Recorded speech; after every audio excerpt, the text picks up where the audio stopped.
Hey everybody, welcome back to the channel. In today's video, let me go ahead and show you how you can connect or pair any wireless device like your Google Pixel Buds, Samsung Buds, or Beat Studio with your Google Pixel Watch. So without wasting any time, let's get started.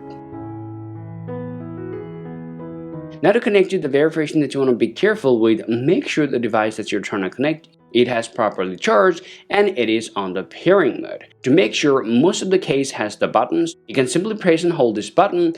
Unless you see this color start to blink, just like that, that means this device is on the pairing mode.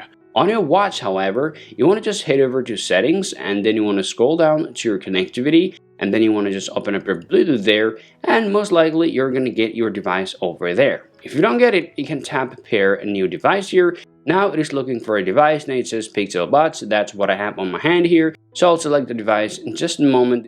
So this device is going to be connected with my watch just like that. Now, once your device gets connected, now you can listen to anything that you want. You can listen to music or anything that you want to listen directly from your watch. Alright guys, so that's how you guys can literally connect any wireless device, like I said earlier, the Google Pixel Buds, Beat Studio, or Samsung with your Google Pixel Watch. Hope you find this video useful. If you think so, leave a like and subscribe to the channel. Thank you for watching, and I'll talk to you later. Peace out.